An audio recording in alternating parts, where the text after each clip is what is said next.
Welcome students. आज आपके सामने मैं बात कर रहा हूँ प्रोटीन ट्रैफिकिंग की। प्रोटीन ट्रैफिकिंग वर्ड आपको थोड़ा सा सुनने में लगेगा कि बहुत पता नहीं कितना कॉम्प्लिकेटेड सा वर्ड है, बट ये बहुत इजी कंसेप्ट है। प्रोटीन ट्रैफिकिंग का जो रोल है ये कौन प्ले करता है? Golgi apparatus. तो गोल्गी एपैरेटस का दूसरा रोल क्या होता है? Protein trafficking. तो आइए देखते हैं प्रोटीन ट्रैफिकिंग का मतलब क्या है।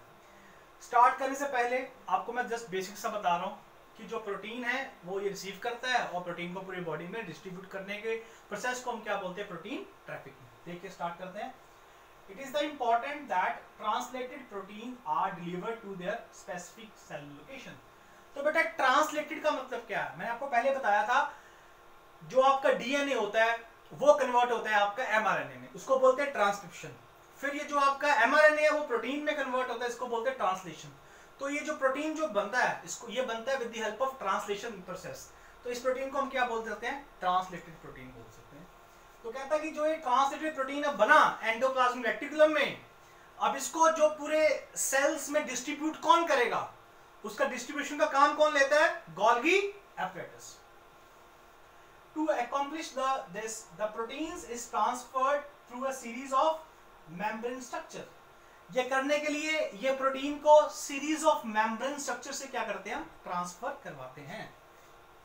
Principal membrane component is the Golgi apparatus. जो आपका जो मेन जो कंपोनेंट है जो इसको हेल्प करता है ट्रांसपोर्ट करने में, टारगेट इसको पूरी सेल्स में डिस्ट्रीब्यूट करने में, वो क्या होता है? आपका गोल्गी एपैरेटस है। तो गोल्गी एपैरेटस का काम क्या? प्रोटीन को एंडोप्लाज्मिक रेटिकुलम से लेके पूरे सेल्स में क्या करना? डिलीवर करना। Golgi apparatus is the sorting organelle of the cell. Proteins from the rough endoplasmic reticulum are sent to the Golgi. As the protein moves through the Golgi apparatus, they are modified and packed into the vesicle. मतलब कि आपके पास endoplasmic reticulum से जो protein है वो Golgi लेता है, उस प्रोटीन को गोल्गी थोड़ा सा क्या करता है? मॉडिफाई करता है, उसमें थोड़ा सी चेंजेस लेकर आता है और इसको क्या करता है? फिर पैक करके उसको वेसिकल में पैक करके पूरे सेल में क्या करता है? डिस्ट्रीब्यूट करता है। ये क्लियर है बेटा पॉइंट?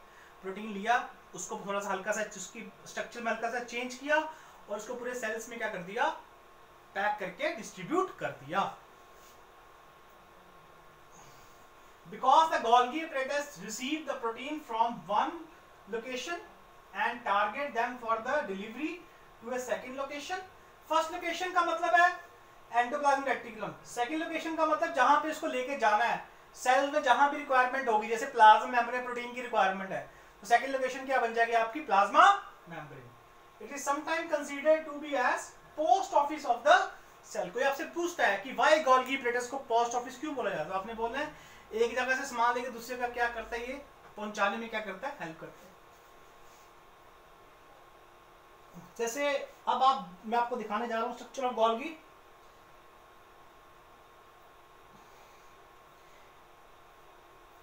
ये बेटा स्ट्रक्चर आपको दिखाई दे रहा है। गोल्गी जो है ये तीन पार्ट में डिवाइडेड है। ये मेम्ब्रेन सिस्टम है, जस्ट लाइक एक मेम्ब्रेन स्ट्रक्चर है जिसको हम क्या बोलते हैं? सिस्टर्ने बोलते हैं। क्या बोलते हैं? सिस्टर्ने। ये मेम्ब्रेन स्ट्रक्चर है।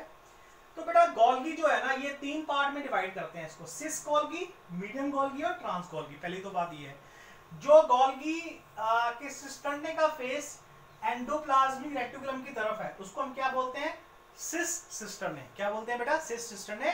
कि जो गोल्गी एपैरेटस के सिस्टर्ने का जिसका फेस टूवर्ड एंडोप्लाज्मिक रेटिकुलम है उसको क्या बोलते हैं? सिस सिस्टर्ना। और एंडोप्लाज्मिक रेटिकुलम से जो निकला हुआ वेसिकल्स जो प्रोटीन है सबसे पहले किसके साथ फ्यूज करता है? सिस सिस्टर्ना के साथ। Clear point? सेकंड क्या आ जाता है आपके पास? ये पार्ट क्या आ गया? मीडियन। और लास्ट वाला पार्ट क्या आता है आपके पास? ट्रांस। ये सिस, ये मीडियन और ट्रांस। तो तीन आपके गोल्गी एपैरेटस के तीन जो आपके स्ट्रक्चर का जो पार्ट्स हैं वो क्या? Cis cisternae, number second is medial cisternae, number third is trans cisternae.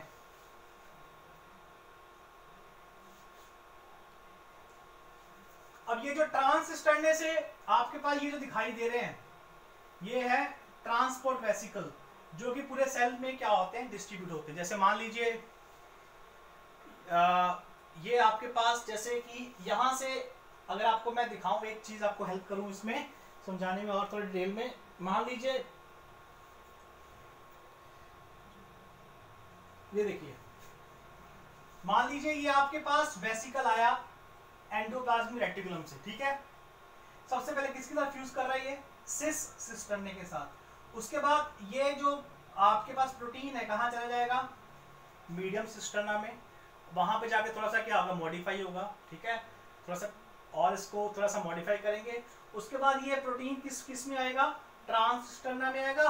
और यहाँ से वो फिर वेसिकल, यहाँ से इसकी सरफेस क्या कर जाएगी, बड ऑफ कर जाएगी। क्या कर जाएगी, बड ऑफ, मतलब कि यहाँ से एक कोई चीज बाहर को निकलेगी, बड ऑफ करेगी। ये देखिए ना, जैसे यहाँ से प्रोटीन पैक होके किस फॉर्म में निकल रहा है, बड ऑफ, मतलब कि यहाँ से उसकी सरफेस हल्की सी क्या हो रही है, बाहर की तरफ जा रही है। और फिर यहाँ से वो डीटैच होके क्या बन जाता है, ट्रांसपोर्ट वेसिकल। मेरी बात समझ रहे हैं। यहाँ से प्रोटीन आया एंडोप्लाज्मिक रेटिकुलम से वेसिकल की फॉर्म में, सिस सिस्टर्ने के साथ फ्यूज हुआ, फिर वो प्रोटीन मॉलिक्यूल किसको ट्रांसफर होता है, मीडियम सिस्टर्ना। वहां पे जाके थोड़ी सी क्या होती है, मॉडिफिकेशन होती है। फिर कहाँ जाता है, ट्रांससिस्टर्ना में। फिर उसकी बॉडी से डीटैच होके वेसिकल की फॉर्म से सेल्स में क्या हो जाता है, डिस्ट्रीब्यूट हो जाता है। तो ऐसे ही आपका ट्रैवल करता है। प्रोटीन पहले सिस सिस्टर्ना में जाएगा, फिर मीडियम, फिर क्या होगा, ट्रांस से डीटैच होके पूरी बॉडी में क्या होगा, डिस्ट्रीब्यूट हो जाएगा, सेल्स में डिस्ट्रीब्यूट हो जाएगा। जैसे ये देखिए, ये आपके पास क्या है, ट्रांसपोर्ट वेसिकल्स दिखाई दे रहे हैं आपको।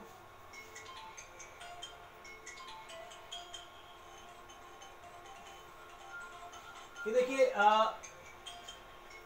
ये एंडोप्लाज्मिक रेटिकुलम से ये जो वेसिकल निकल रहे हैं, सबसे पहले किसके साथ जाके अटैच करते हैं, सिस सिस्टर्ना में जाके अटैच कर रहे हैं। ये वेसिकल्स की फॉर्मेशन है।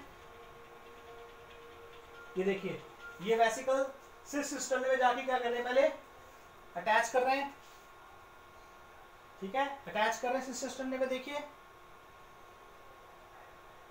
अब जब ये सिस सिस्टर्ना में जाके अटैच करते हैं, फिर ये प्रोटीन कहाँ चला जाता है, मीडियम सिस्टर्ना। वहां पे आपके पास क्या होते हैं, गोल्गी एंजाइम होते हैं। क्या होते हैं, गोल्गी एंजाइम्स। ये गोल्गी एंजाइम्स ये जो प्रोटीन को हल्का सा क्या करते हैं, मॉडिफाई करते हैं। क्या करते हैं, मॉडिफाई। कोई आपसे पूछे कि मॉडिफिकेशन में कौन रोल प्ले करता है, आपने क्या नाम देना है, गोल्गी एंजाइम्स।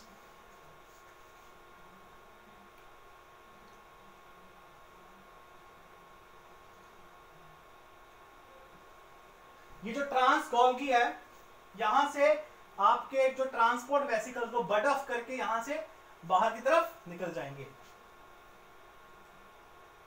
ये देखिए, यहां से हल्की हल्की सी क्या हो रही है, बडिंग हो रही है, हल्की हल्की सी क्या हो रही है, सरफेस हल्का सा बाहर आना शुरू हो रहा है। तो यहां से फिर वो डीटैच होके पूरे सेल में क्या होगा, डिस्ट्रीब्यूट हो जाएगा। ये देखिए हल्का हल्का क्या हो रहा है, ये बड बन रहे हैं। बड्स का मतलब आउट ग्रोथ हो रही है। क्या हो रही है, ट्रांसपोर्ट सिस्टर्ना पे, सॉरी ट्रांससिस्टर्ना में हल्का सा जो मेम्ब्रेन है वो हल्की सी क्या होती है, आउट ग्रो करती है in the form of budding. तो इसको ये जो वेसिकल्स यहां से डीटैच होकर पूरे सेल्स में क्या हो जाएंगे, डिस्ट्रीब्यूट होंगे। ये देखिए, ये इन द फॉर्म ऑफ बस, इसको बोलते हैं ट्रांसपोर्ट वेसिकल। फिर ये पूरे सेल्स में क्या होंगे, डिस्ट्रीब्यूट हो जाएंगे। तो बेटा in this way the protein which the Golgi apparatus uptake from the endoplasmic reticulum, it is distributed to the entire cell. So this is basically named as protein trafficking. तो बेटा ये आपकी प्रोटीन ट्रैफिकिंग। कोई आपसे पूछता है कि Golgi apparatus का जो मेन फंक्शन क्या है, आपने इसको टेक्निकल वर्ड में आंसर देना, that is the protein trafficking. तो ये हल्का सा प्रोटीन ट्रैफिकिंग का हल्का सा आपको मैंने क्या बताया, मैकेनिज्म बता दिया। थैंक यू बेटा।